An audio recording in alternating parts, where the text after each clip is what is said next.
Bonjour à tous, les ministères Notre Pain Quotidien vous proposent la méditation du jour. Marcher par la foi. Le verset du jour, ceux qui comptent sur l'Éternel renouvellent leur force. C'est dans Isaïe chapitre 40, verset 31. La femme a gravi prudemment chaque marche menant au sanctuaire de l'église pour se rendre ce soir-là à une rencontre de prière. Tandis qu'elle faisait une pause pour soulager sa douleur et reprendre son souffle, un homme lui a dit « Un pas à la fois, c'est le seul moyen d'y arriver, prenez votre temps ». Il voulait ainsi l'encourager et l'aider à atteindre le sommet.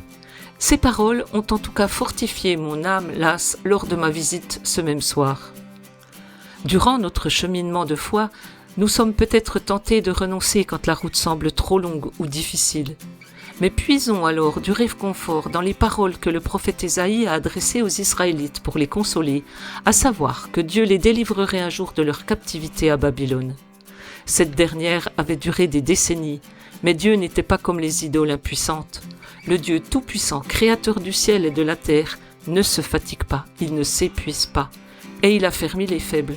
Ceux qui comptent sur l'Éternel renouvellent leur force, ils prennent leur envol comme les aigles, ils courent sans s'épuiser, ils marchent sans se fatiguer. Ésaïe a ainsi encouragé les Israélites et nous pouvons recevoir autant de force de la part du même Dieu d'éternité en qui il se confiait. Marchons par la foi, jour après jour et un pas à la fois. Si nous continuons d'espérer dans le seul vrai Dieu, il nous aidera à marcher, à courir et à nous envoler pour sa gloire. C'était un texte de Nancy Gavilanes. Pourquoi est-il parfois si difficile d'avancer un pas à la fois? Comment pouvez-vous compter chaque jour sur la force de Dieu? Seigneur, merci de me fortifier, pas à pas. Cet encouragement vous a été proposé par les ministères Notre Pain Quotidien.